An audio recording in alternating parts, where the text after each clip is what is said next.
beleza, professora Daiane? A gente vai começar então a segunda parte. Até nos últimos vídeos a gente trabalhou a ideia do sujeito e do predicado, né? A classificação do predicado. E agora a gente vai trabalhar os termos integrantes, que são os termos que integram esse predicado, que é a relação dos objetos direto e indireto, que são os complementos verbais, o complemento nominal e o agente da passiva. Então, a gente vai iniciar primeiramente vendo a diferença entre os verbos transitivos, intransitivos e o verbo de ligação. A priori, os verbos transitivos, eles são aqueles cujo sentido vai transitar entre o verbo e o complemento verbal. O que isso significa, prof? O verbo que seja, né, classificado como um verbo transitivo é aquele verbo que ele sozinho não consegue transmitir para a gente significado completo. Ele não consegue ser suficiente para que a gente compreenda a frase de uma forma integral. Por exemplo, quando eu digo que eu abri, a primeira coisa que as pessoas vão me perguntar é: você abriu o quê? E essa necessidade de me perguntar abriu o quê é que faz dele um verbo transitivo. A ideia de transitar é porque trans, esse prefixo aqui, significa ir além.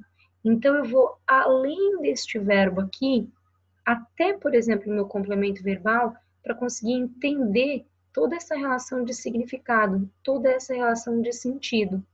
Então, o meu verbo transitivo, ele pode ser transitivo direto ou transitivo indireto. Vai depender do tipo de complemento verbal que eu tenho. Então, o primeiro complemento verbal que a gente vai ver aqui é o objeto direto. Quem é o objeto direto, Dai? O objeto direto é aquele termo, então, que vai completar o sentido desse verbo, por necessidade dele, e ele se dará sem a presença da preposição. A preposição é um conectivo, é uma ligação. Tá vendo que eu não tenho isso daqui ligando? Quem abre, abre algo. Isto daqui é o meu objeto direto. A classificação do meu verbo depende do complemento. Como aqui é um objeto direto, o meu verbo será transitivo direto. Esse meu objeto direto, ele pode ser formado, ele pode ser estruturado de formas diferentes. Ele pode ser, por exemplo, uma expressão substantivada, como essa daqui, o agricultor cultiva. Quem cultiva, cultiva algo, então ele cultiva a terra. Este a terra aqui é o meu objeto direto. Ele pode vir pronominal, um pronome oblíquo, o, a, os, as, o meu, o te. Por exemplo, espero na minha festa. Quem espera, espera algo, espera alguém. Eu espero o. Esse o aqui é o objeto direto, que está vindo em forma de pronome oblíquo. Os pronomes são elementos referenciais que servem muitas vezes para evitar a repetição de um termo. Ele vem no lugar do você, ele vem no lugar do João, ele vem no lugar do Pedro, do professor. Espero você na minha festa. Então, o objeto direto. Ela me ama, porque ela ama eu. Como eu não posso usar esse eu, porque eu não posso usar ela ama eu, a gente usa o pronome oblíquo, ela me ama. Esse mesmo pronome ainda pode vir de forma substantivada, que é isso daqui, uma oração subordinada. O menino que conheci está lá fora. O menino, o qual eu conheci, está lá fora. Quem conhece, conhece alguém. Quem é esse alguém? Esse que. Aqui é uma oração subordinada adjetiva, por exemplo, isso aqui, desculpa, é um pronome relativo e está no lugar do meu objeto. A gente não precisa se preocupar muito com isso agora, tá? Isso vai vir mais para frente, mas é uma forma de vocês identificarem como é que esse meu objeto direto também pode surgir. Aqui tem um resuminho, ó, bem tranquilo para a gente identificar o objeto direto. Como que a gente vai fazer? Pegar o verbo, identificar o verbo e a partir dele ver que tipo de pergunta eu posso fazer. A resposta que eu obtiver dessa minha pergunta, se ela for o algo, alguém, alguma coisa, isto daqui vai ser um objeto direto.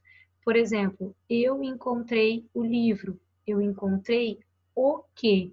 Encontrei algo. Então, o livro é o meu objeto direto.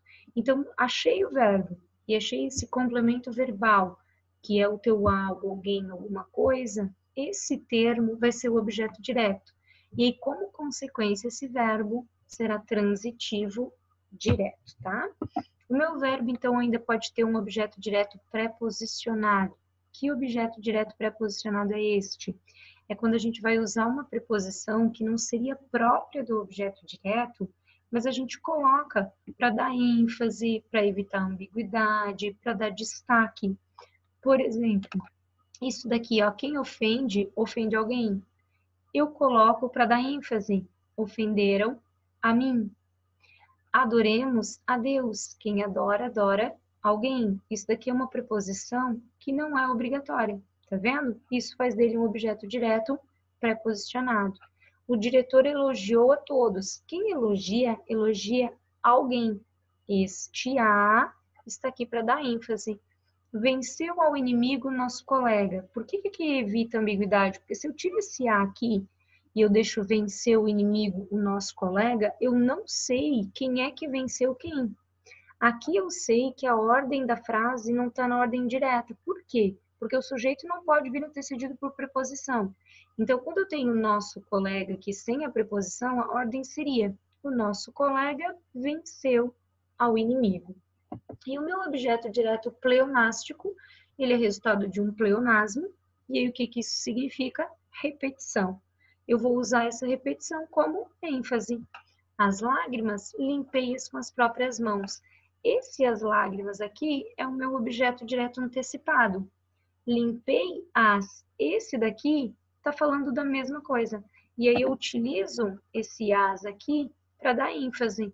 Por isso que ele é chamado de um objeto direto pleonástico, tá? Então é isso. Depois a prof continua e a gente vai tirando as dúvidas à medida que elas forem surgindo, tá?